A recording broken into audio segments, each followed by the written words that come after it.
परं धाम्नि परमेश्वरस्य स्तुतिमहिमा पृथ्वीमण्डले सर्वेषां शान्तिर्भवतु मानवाय च मङ्गलं शुभाशा सर्वदा। मसीह में प्यारे दोस्तों, आराधना विधि के अंतर्गत आज प्रेरिताई काल का 5वां इतवार है। इस संदर्भ में उन सारी तथ्यों और घटनाओं का ध्यान मनन हम करते हैं जो पवित्र आत्मा की अगुवाई में चेलों के माध्यम से दुनिया में संपन्न हुए हैं। पवित्र आत्मा से प्रेरित और प्रेषित ईसा मसीह के शिष्यों ने दुनिया के चारों दिशाओं में सुसमाचार का प्रचार किया। परिणाम स्वरूप जो कोई ईसा मसीह में और उसके अमृत वचनों पर विश्वास किए, वे सब आत्मा की मैत्री में एकत्रित होने लगे। कलीसिया की नींव रखी गई। सत्य को समझने, स्वागत करने और स्वीकार करने में आत्मा की निरंतर सहायता उन्हें मिलती रही तथा अनुसार आज़ादी और आनंद का अनुभव अपनाने लगे।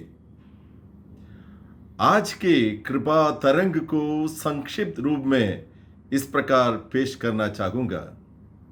झरना आत्मा की नई जोर पकड़ती, मन में बदलाव की लहर उमड़ती, रिश्ते ईसा में एक नई झुंड होती, वाकई दोस्ती की दुनिया है गढ़ती।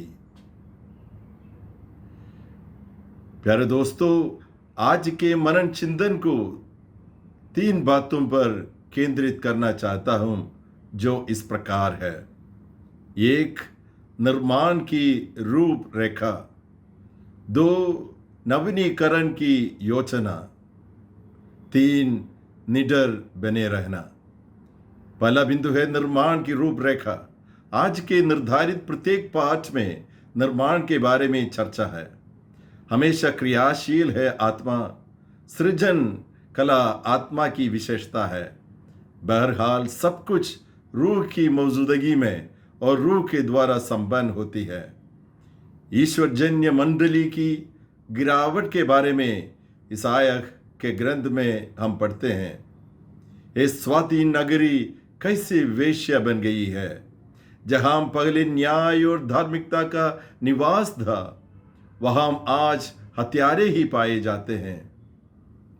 इस हालत के मद्देनजर ईश्वरीय चाह के मुताबिक एक धार्मिक एवं विश्वसनीय नगरी की पुनर्स्थापना करना समय की पुकार है। धार्मिक नगरी वही है जहां सत्य और धर्म राज करते हैं। 7वीं नगरी की पुनर्स्थापना नागरिकों के चरित्र निर्माण पर निर्भर करती है। संत पौलुस इस पर अपना निर्देश देते हैं। आप सबसे पहले भ्रातृ प्रेम की साधना करें। आप आध्यात्मिक वरदानों की, विशेष रूप से भविष्यवाणी के वरदान की अभिलाषा किया करें। आध्यात्मिक मंडली का निर्माण भी आत्मा के अभिषेक से संपन्न होता है। आचरण की सभ्यता ही धार्मिक समाज का लक्षण है। आत्मा की आशीष पाकर और ईसा मसीह की कथनी और करनी के अनुकूल जीवन बिताने पर अच्छे और सच्चे संबंधों को स्थापित, सुव्यवस्थित और संचालित कर सकते हैं। मंडली की बुनियाद संबंधों में पाई जाती है।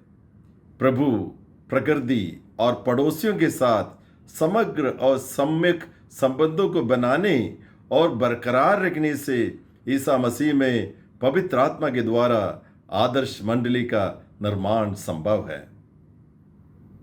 दूसरा बिंदु है नवीनीकरण की योजना।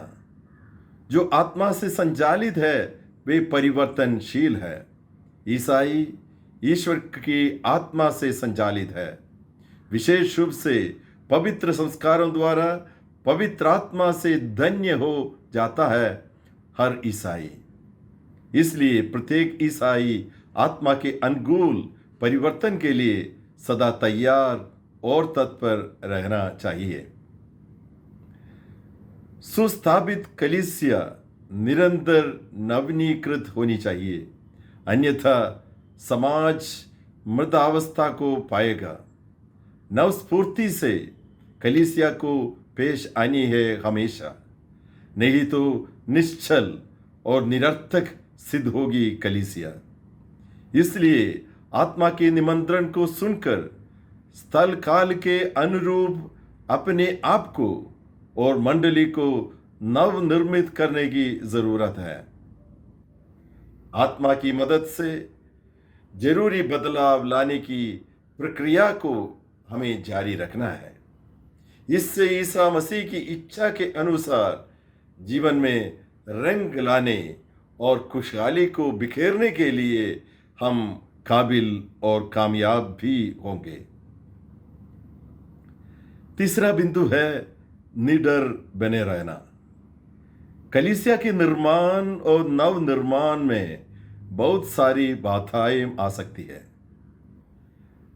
जान जोखिम में डालने की नौबत आ सकती है।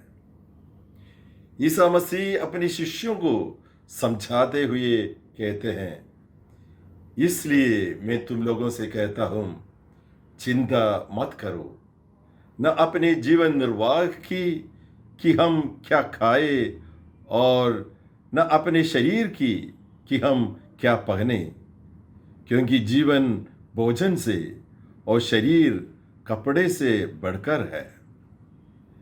निडर होकर कार्यभार संभालना चेलों का कर्तव्य है। आत्मा की ताकत और बरकत से ही हम अपने सफर में सफल हो सकते हैं। प्रतिकूल साहचर्य में सत्य की उपासना में अग्रसर होने के लिए आत्मा की उपस्थिति और नेतृत्व अनिवार्य है। निर्भीक होकर कार्यरत होने के लिए मसीह उपदेश देते हैं, खेतों की घास आज भर है और कल चूल्हे में झोंक दी जाएगी। उससे भी यदि ईश्वर इस प्रकार सजाता है तो अल्प विश्वासियों, वह तुम्हें क्यों नहीं पहनाएगा। कलीसिया की स्थापना और पुनर्स्थापना में हरगिज हताश होने की जरूरत नहीं।